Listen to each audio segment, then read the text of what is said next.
Okay, good morning, everyone. I'll on video for a second. Good morning. It's so nice to be here today for this very exciting event that unfortunately we can't do face to face as we would have hoped, but we're glad that we have an alternative way to deliver some really exciting information. This is a great time for you and your children, and I think we have some students, so I'm glad that you were able to join us. Because this is an unusual way of presenting this, I just wanted to go over some ground rules. As I've mentioned earlier, I am muting everyone as they come in, so please remain on mute so that it's not distracting to the rest.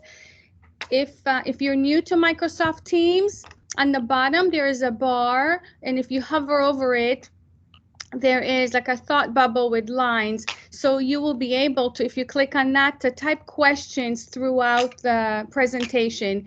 Ms. Forsman and I will stop periodically the presenters, which I'll introduce in a minute, and read those questions so that they could answer them. This entire presentation also will be recorded, so it'll be posted on our website. If you know someone that was not able to join, or if you have to step away, you'll be able to come back and watch it again. And if you have any questions after that, feel free to email any of us, and we're happy to get back to you and provide you with the information that you need, or if we didn't address it. So I would like to thank Marie Restrepo, curriculum facilitator, and Mr. Phil Totoro, our guidance counselor, for putting this wonderful presentation together. And again, welcome, and we hope you enjoy it and that it's beneficial, because this is a very exciting time for you and your children. Okay, good morning, everyone. Welcome. Can everyone just want to do a quick check, or can you hear me? Ms. Roberts, Ms. Restrepo, can you hear me? We hear you.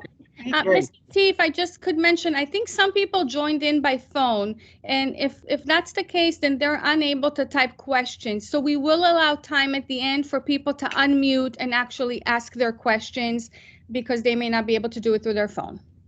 Sure, sounds good. Okay, so our agenda for this morning, what we're going to be discussing, we'll begin with a little bit about the Montessori transition into middle school, specifically the goals and objectives at the middle school level. The meat and potatoes of this presentation, which is about the curriculum and classes for middle school. We'll also discuss your best online resources, about cell phones and social media, which fortunately or unfortunately are a major part of a child's life in middle school. And then finally, what parents can do to make the transition to middle school as smooth as possible. So I'd like to begin with a little intro slide. And I love this quote, not only as a counselor, but because I just think that it's so true. It says, the transition to middle school is often complex. As young adolescents are changing school buildings, they're also changing hormonally, mentally, and physically. This transition affects young adolescents' academic experiences, motivation, self-perception, and self-regulatory beliefs. Just so you know, if this is your first time around with an adolescent entering middle school, just know that it is normal for them to begin questioning things and acting differently as the decision-making and rationalizing part of their brain undergoes changes. So these are all going to be a normal part of middle school life.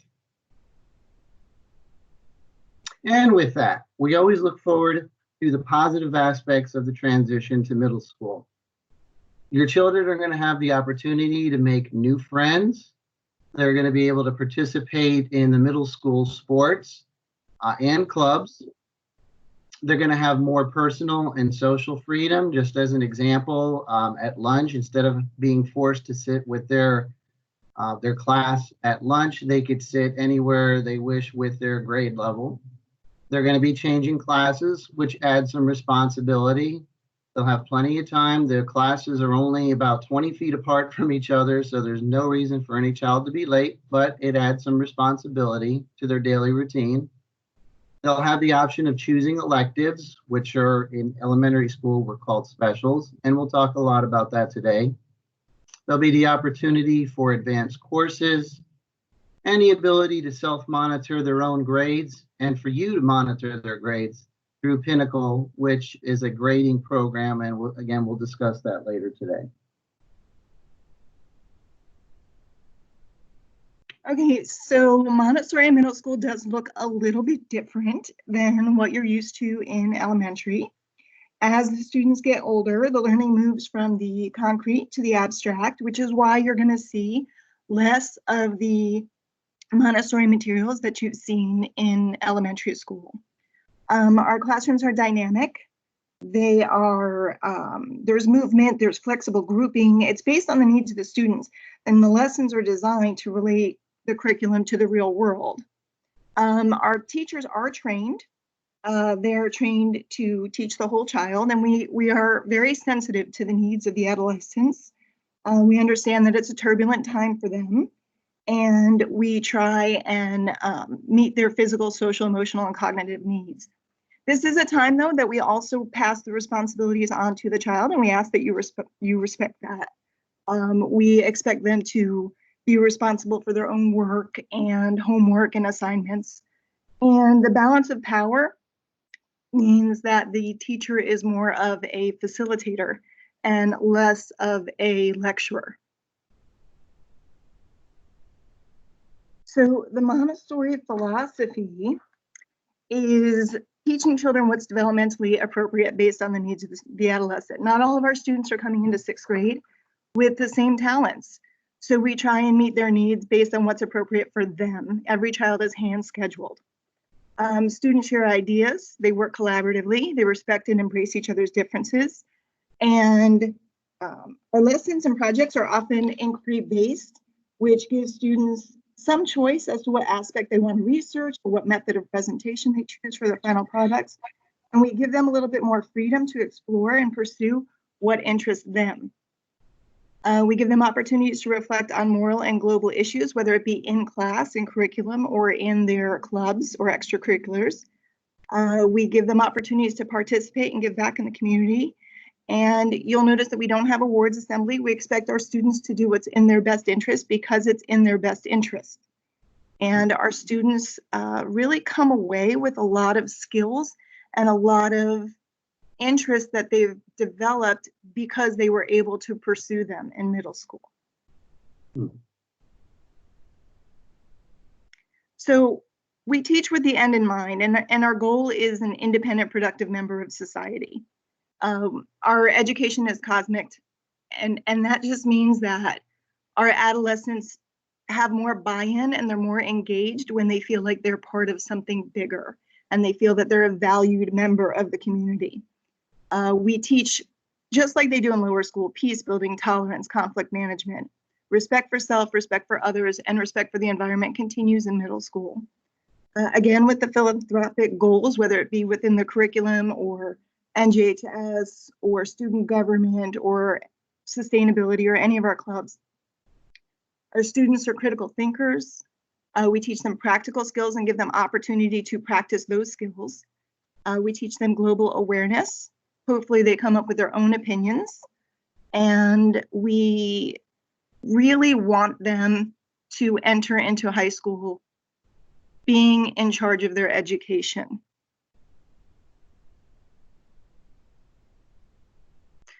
Beachside operates a 5-period day, and the reason we do that is to give more time for the collaborative learning and the project-based learning. So our class hours are a little bit longer than a traditional middle school. The kids have their 4 core classes, 1st through 4th period, and their elective is 5th period.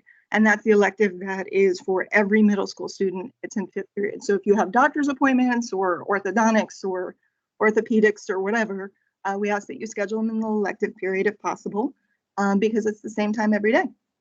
Mm-hmm. So our incoming 6th graders, really, there are 4 options for math. And regular mathematics is regular 6th grade mathematics that is developmentally appropriate for a normal 6th grade student. It's all of the 6th grade curriculum taught in 1 year. Our advanced mathematics is accelerated a half a year, meaning our 6th graders take all of 6th and half of 7th in 6th grade. They take the other half of 7th and all of 8th and 7th grade, and then they're ready for high school algebra in 8th grade. Our GEM mathematics students are really only for the students who are mathematically talented. It's an extremely rigorous course. There's homework every single night because there's a lesson taught every single day. And it's 3 years of math. It's all of 6th, 7th, and 8th taught in 1 year. And the reason that's done is so that the students can take 9th grade algebra in 7th grade and 10th grade geometry in 8th grade. And I have to be honest with you, if your student needs a tutor in GEM mathematics, then it's really not the best class for them. Excuse me. EMF math is another option, and I'll go into that in a second. So again, that's the regular mathematics. It's all of 6th grade. They'll take algebra when they enter 9th grade in high school. And there are opportunities in high school. If your student needs a foundation of math when they enter 6th grade because they're still very young, that's fine. There are opportunities to accelerate later on. Advanced math, again, is so that the students can get their high school algebra course completed in 8th grade.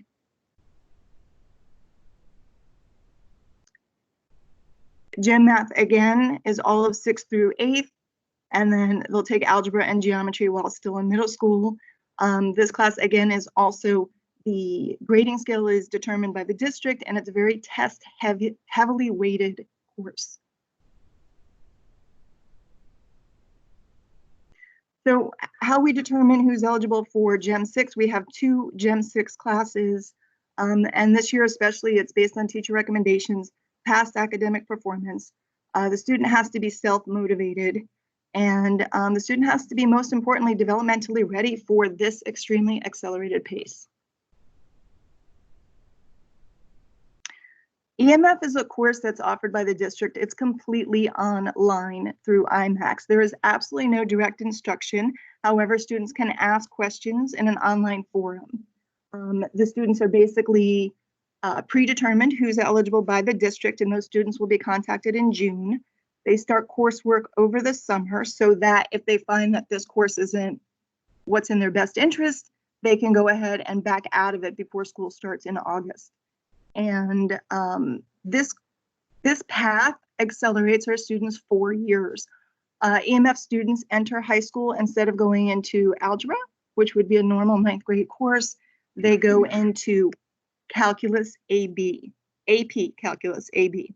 So it is for students that really are just mathematically gifted and are able to work without the assistance of a teacher. Again, those students will be notified if they've qualified in June.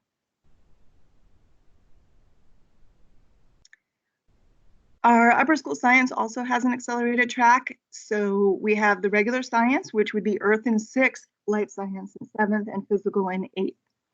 The advanced science would be the same, earth, life, and physical, but with more enrichment, more opportunities for labs, and at a faster pace. And our GEARS accelerated track is we take 6th grade and teach them half of earth, life, and physical. And then we take 7th grade and teach them the rest of earth, life, and physical so that they're ready for high school biology in 8th grade. So the GEARS, which is called Genuine Explorations, Applications, and Research in Science, is a comprehensive accelerated science class. There is inquiry-based learning again. Students must produce and cite their evidence by investigating real-world science while simultaneously integrating the 7th and 8th grade standards within the 6th grade curriculum. And placement is based on past academic performance, and it's also paired with math placement because, as you know, science and math work together. Okay, so let's switch over. Thank you, Mr. Streppel. Let's switch over a little to the electives. When the students are in elementary school or lower school, we call them specials. When they get to middle school, we call them electives. They're the same thing. The only major difference is that in elementary school, These specials would change from week to week. In middle school, the students select an elective that lasts a half year at a time or a full year, depending on the electives. And I'll get into that in a second. Now, normally, under normal circumstances, we would hand deliver the students an elective course card. They would bring it home to you. You would review the course card together, sign off on it, and return it to school. This year, due to the circumstances, we're going to send out a parent email, and it'll have a link to complete your child's elective classes for 6th grade. It's not ready yet. We're still working on the master schedule. So as soon as we have that link ready, again, we will send it out. It'll be the way we normally do it, through the phone call and the normal email link to you. So again, in middle school, they're called electives. And when you receive the form, which will look like the one you see on the screen right now, it is important to make sure you review all the information on there. There's a lot to cover. I'll just briefly, very, very briefly go through it with you. The first line says that the electives must add up to 1 full year. The note, students who require additional assistance in reading and/or math based on previous assessments may receive a modified elective schedule, including an intensive reading and/or math class. So what that means is if your child was traditionally a level 1 or 2 on the FSA, they may receive a modified schedule, which may look like half of a week of intensive reading and a half of a week of the elective classes that they choose. The next note is, as part of our upper school procedures, students are expected to maintain the elective choices they select. As you all know, parents, we are a very small school. We do not have the flexibility in the schedule as a traditional middle school does. So when students ask me, oh, can I be switched to be in my elective class with Johnny? It's not that simple, because these elective classes will be full. So we ask that when you do receive the email link, that you carefully select your choices for electives. The next one with the arrow next to it, says that the choices are tentative pending completion of final scheduling over the summer. Therefore, we ask that you make a second choice in question 10. I'll go over what that means in a few minutes. And then the final requirement on the bottom, I will also go over in a few minutes, which is the PE waiver. So again, this is all part of the elective form that you will receive electronically. This is a sample of what it'll look like. Obviously, the first part, very simple. You're going to enter your student's last name and first name, and then you'll see the list of elective choices. They include, as of right now, the following: Introduction to Band, half of a year; Advanced Band, half of a year; Physical Education, half of a year; Health Year, half year; Environmental Sustainability, half year; Coding, half year; and SECME, which is the science class, which is a full year. So for example, your child may take Intro to Band for a half year and PE for the other half of the year. Or they may take Intro to Band and Advanced Band, which would add up to a full year. However you want to do it, as long as the choices add up to 1 full year. And again, this is just a continuation of the form. Here you see the SECME class, which is science, engineering, communication, math, and engineering. This is a full year class. So if you were to choose SECME, you would not be able to choose another elective in 6th grade. And this is the most important part of all of the form that you will receive electronically. Please note number 10. It says, please make a second choice selection in the event a class is not available or overfilled. We do this for 2 reasons. First, believe it or not, we get too many students wanting to take the same classes. So sometimes that'll lead to an overflow problem. And then secondly, there's always the possibility that a teacher can no longer teach the course. So we want to make sure, if we cannot guarantee you the first choice, you'll at least have your second choice, and that we're not just putting your child in a class they don't want to be in. Number 11, this is the PE waiver I was mentioning earlier. So if I'm sorry, let me backtrack. Your child is required to take at least a half year of PE or health each year in middle school. However, as you see here, we have what's called a PE waiver. So if you indicate yes, in other words, you do not wish to have your child take PE or health. So let's just say, for argument's sake, they're taking a half of a year of band and a half a year of sustainability. That would not include any PE or health on their schedule.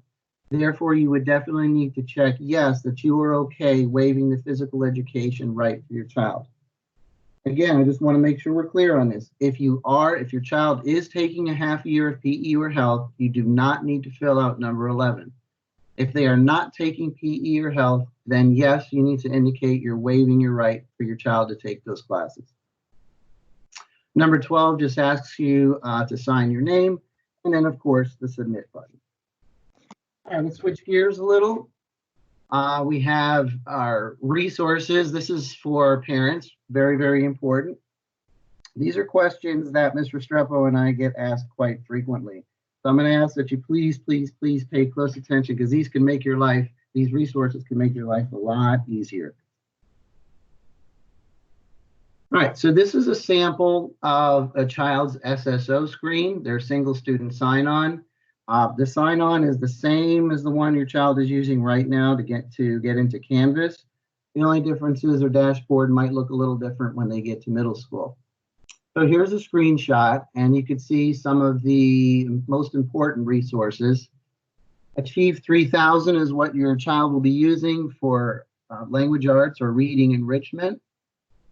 Office 365, which most of us know is your Microsoft Word, Excel, PowerPoint. Khan Academy, very, very, very important. A lot of parents don't know what Khan Academy is. It's a math resource. And the beauty of Khan Academy is anytime your child does not understand a concept in math class, they can click on Khan Academy, and it's a video tutorial. So for example, if your child does not understand the concept of linear equations, they can click on Khan Academy, type in linear equations, and they'll have multiple videos for your child to select from that'll show them exactly how to solve for linear equations. An excellent, excellent resource. And then, of course, Pinnacle, which is the one I'm going to talk about next, which is going to be the most important resource. Pinnacle is the app that allows you and your child to view the most current grades. When a parent calls me and asks, hey, Mr. T, how is my child doing in class? The first thing I'm going to ask you is, have you logged into Pinnacle? This is an amazing resource. As you can see, there's a sample right here of a child who shall remain nameless. You'll see their screen. This appears to be their science class. And notice that you see the assignments, the date that they were due, how much credit they received, and the grade they received. So again, this is excellent for you. It's a way for you to be proactive versus reactive. Again, you'll get to see your child's grades 24 hours a day, 7 days a week. In addition to viewing your child's grade, you can set an alert to be notified if your child's grade falls below a certain percentage. Please make a note. I encourage every parent to take advantage of this resource. Again, it's a way to be proactive versus reactive. So when you can set it on your phone app, you can set it on your computer. If, for example, let's say you want to be notified if your child's grade falls below a 75%. You go in, you set it on your app, and then as soon as your child hits 74, which of course would never happen, you would be notified instantly that their grade has fallen. I have directions for how to download the app to your phone, and also instructions if you just wanted to load it on your computer. Our tech person, Ms. Rousseau, just updated our school website, so you could find it at browardschools.com/beachside, or you could even go to the Broward Schools website. On our webpage, you'll find the link under students and parents, and then you'll want to look for student resources, and that's where we have the information.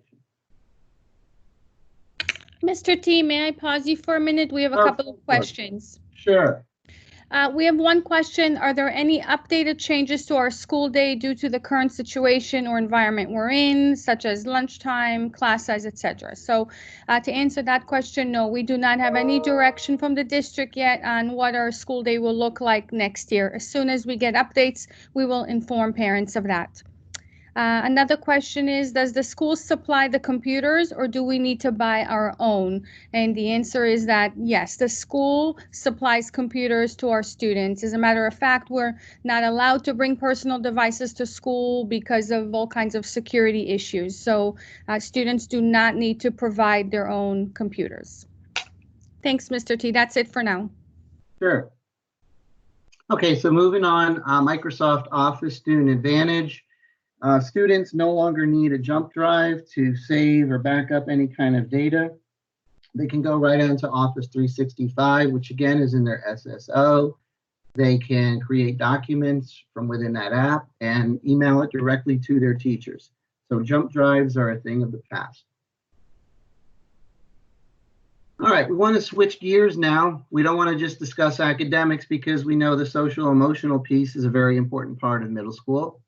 And one of the things that unfortunately consumes a majority of my day are cell phones. So let's just discuss those briefly. One question we get all the time is, are students allowed to have cell phones? The answer is yes. Before school and at lunch, students, middle school students are allowed to use their cell phones. So that means during non-instructional time, they are allowed to use their cell phone. So, and also along with that, they're allowed to listen to music and play games. That's it. No social media, no going on YouTube.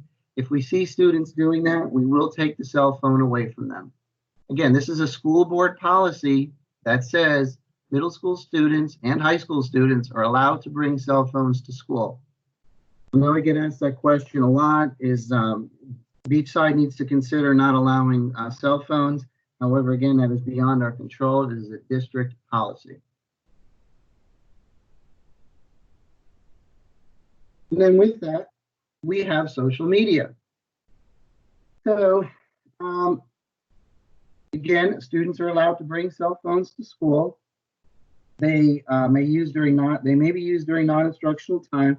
No social media.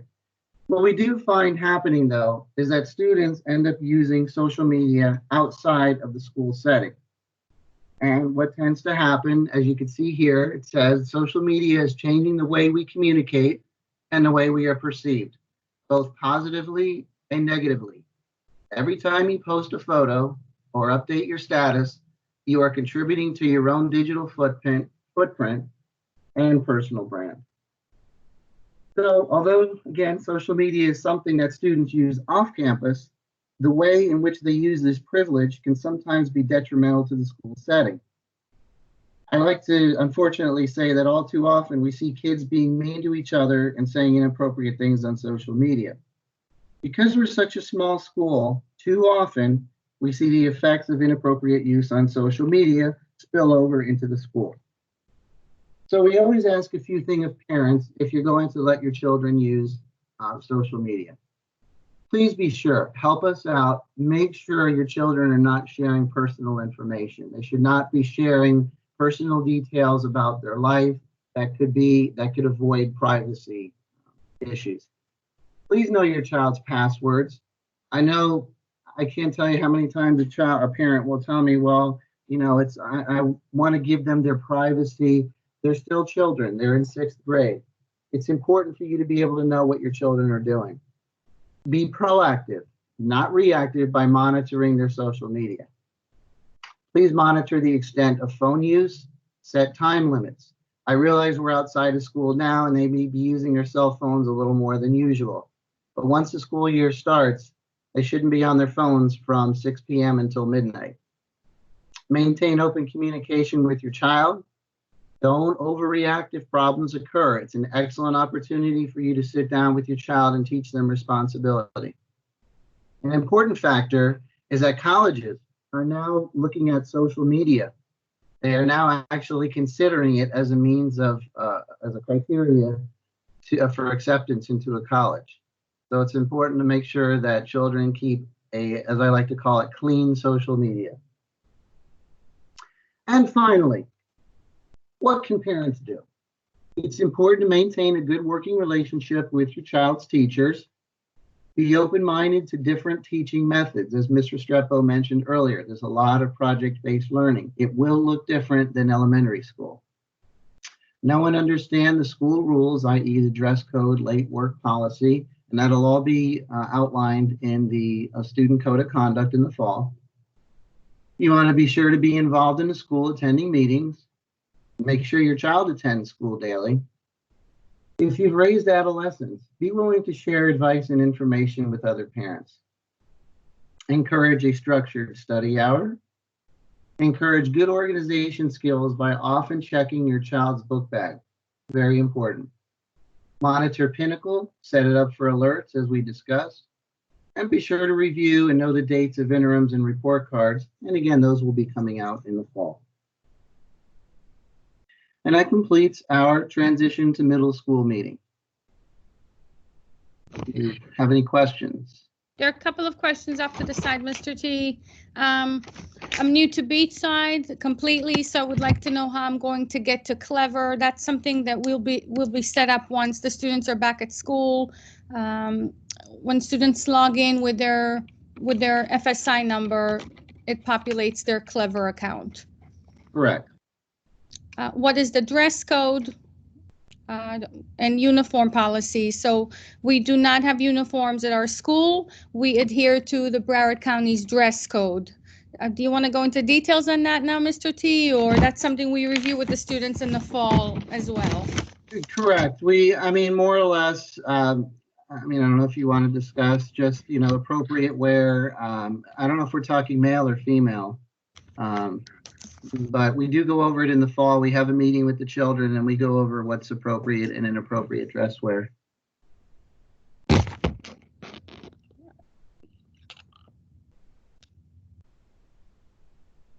I don't see any other questions from parents. Does anyone need to unmute and ask a question? If you're by phone, you may do that.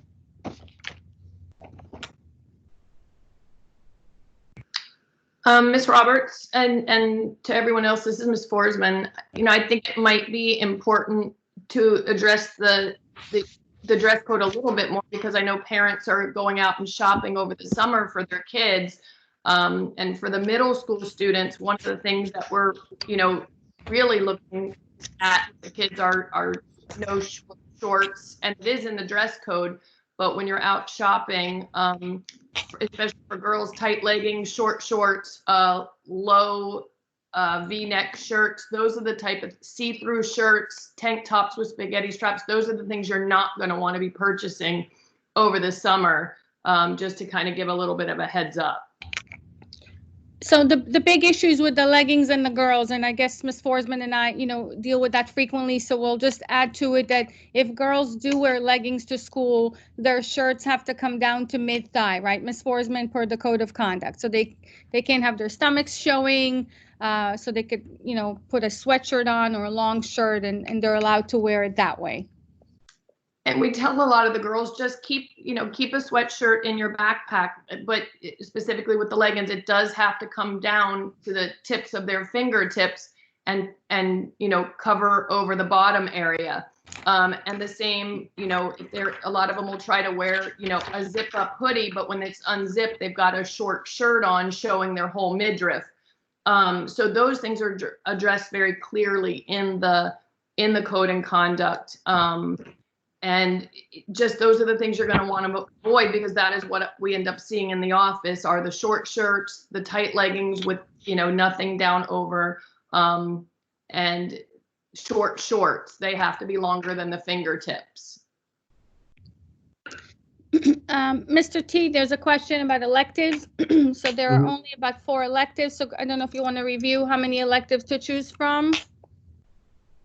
Okay, so there's band, advanced band, there's PE, health, SECME, coding. Again, what we found is we really have to limit the number of electives, because over the years, we found out that, for example, everybody wants art. And so, as Mr. Strepo explained earlier, every middle school student goes to their electives at the same time of day. So we have to find a way to spread out the students throughout the electives that we have. So as they progress into 8th grade, the children receive more and more options for electives. Another question on school supply list. So on the first, well, I don't know if it's on the first day. I know that in the past we posted it on the website over the summer regarding school supplies. Again, because we don't know what the fall will look like yet, we are holding off on posting any information regarding supplies. But to answer the question, yes, generally speaking, in previous years, there was a suggested school supply list. We can't mandate it, but we ask for, oops, sorry, 1 second, the bell's going off. So there is a suggested school supply that we will be asking parents. And the bell ringing leads us beautifully to the next question. What time does school start? So the first bell rings at 9:10. Our day is 9:15 to 3:45. Sports, what sports are available? Great question. Our school has a fully functioning athletic department. We start and chime in, Mr. T. I know we start with soccer, we go to basketball, volleyball, we have golf, track. What am I missing, Mr. T? Flag football, did I say that? Right, no, that's it.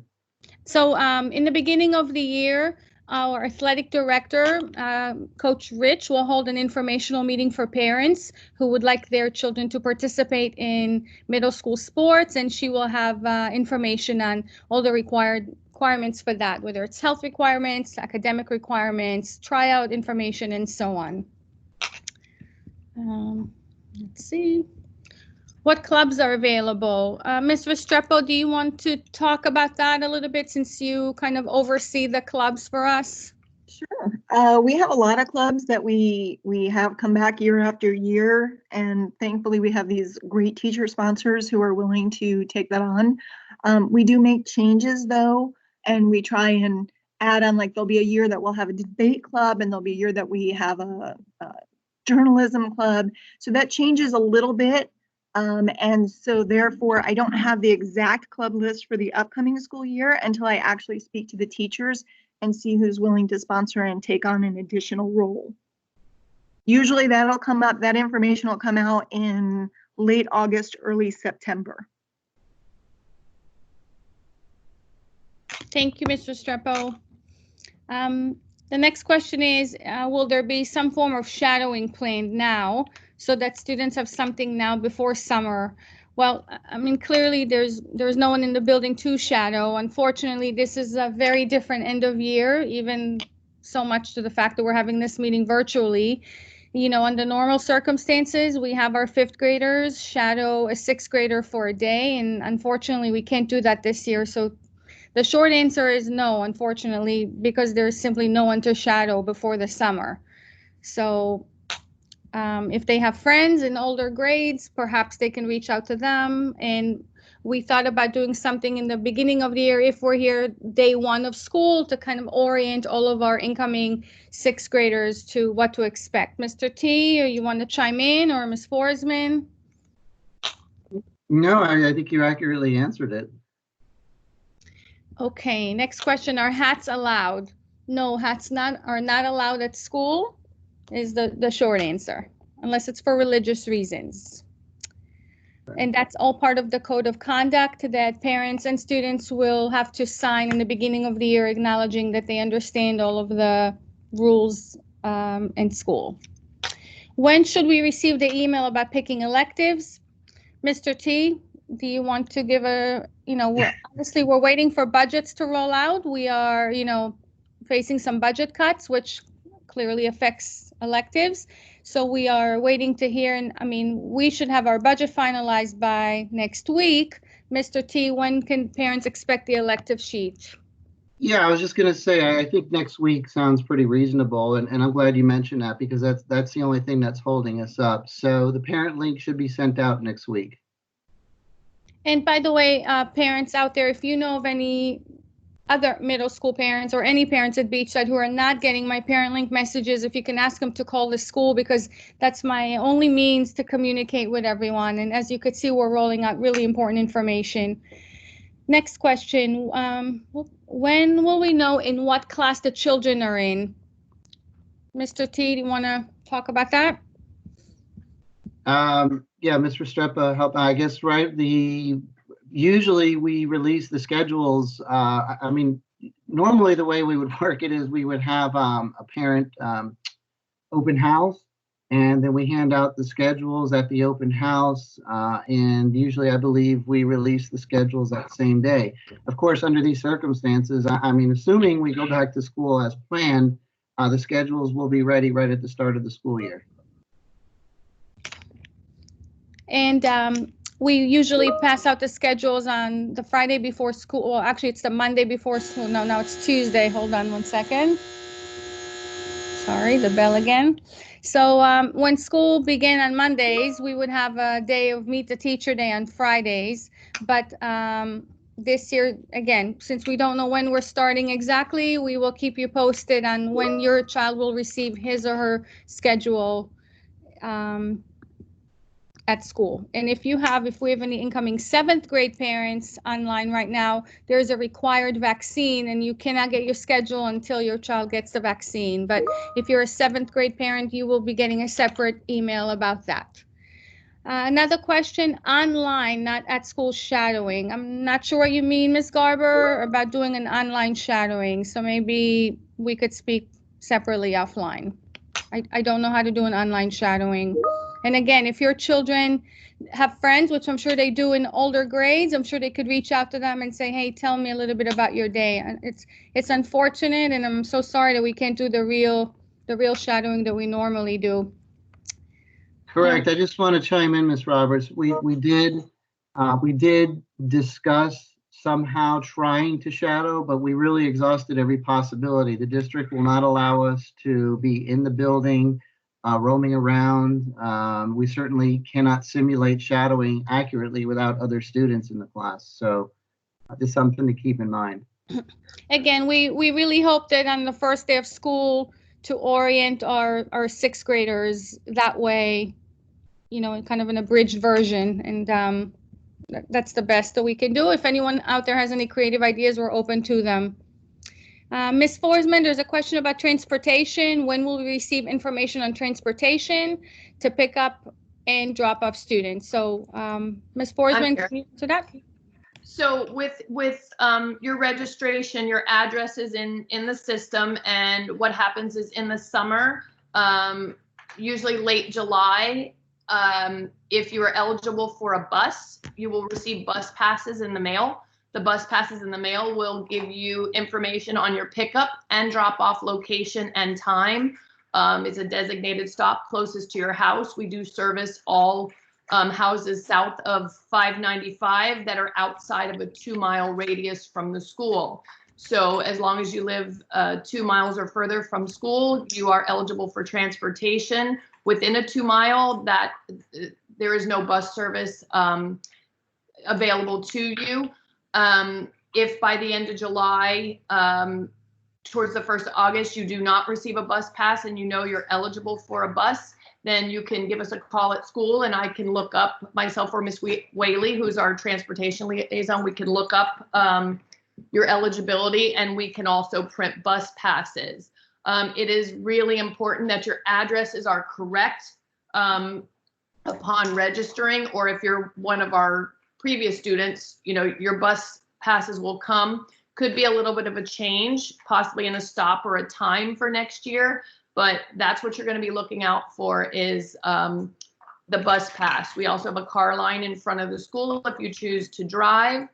We do have green carpool for parents who, for 4 or more students with families combined off of our Pierce Street entrance. And our buses are back there as well. So those are the other options as far as to and from school. Thank you, Ms. Forsman.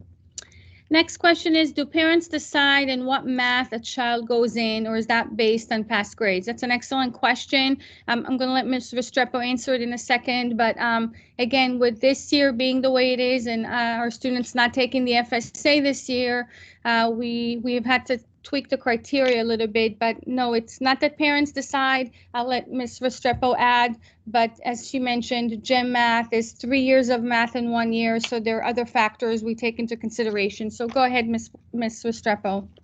So we're doing our best to put the kids in what is in their own best interest, what's developmentally appropriate for them at this particular stage in their life. We've consulted all of the 5th grade teachers for teacher recommendations. We looked at previous test scores, class performance, work ethic, etc. And we're hoping to place them in the math that would be appropriate for them. However, if your child is placed into a GEM class and you do not want them in GEM, you can go back down to advanced math. And if your child is placed into EMF, you do have the option not to do EMF as well.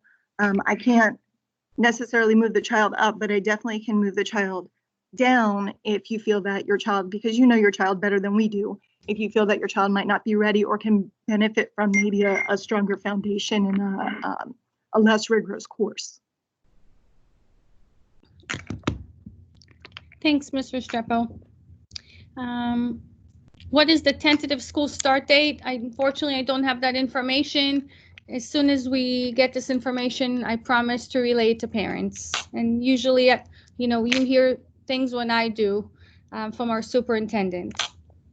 Can I use a bus pass for one way? If I drop off my child, can they take a bus home? So great question. Yes, you can. Ms. Forsman, you want to go into a little more detail on that? Sure.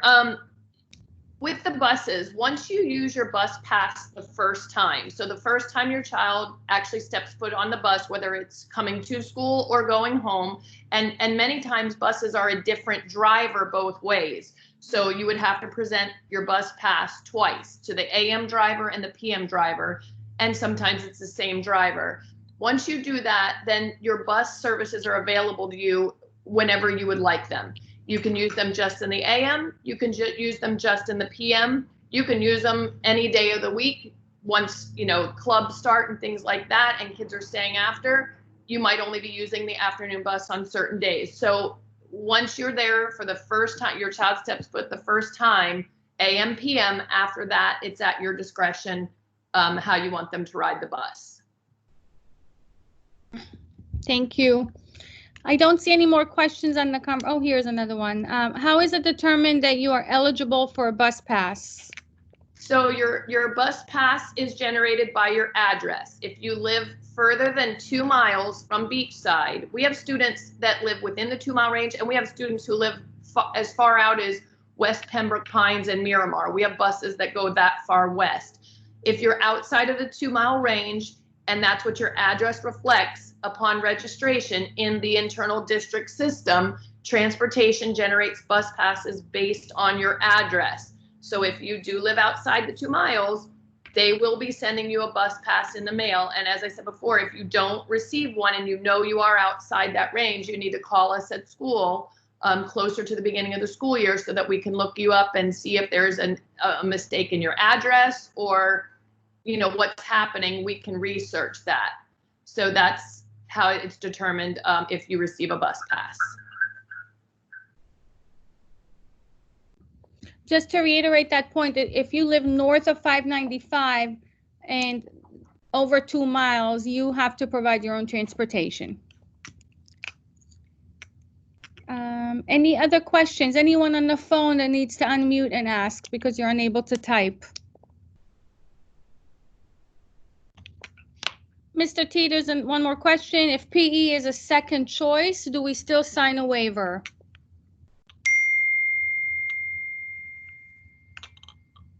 Mr. T, are you still on?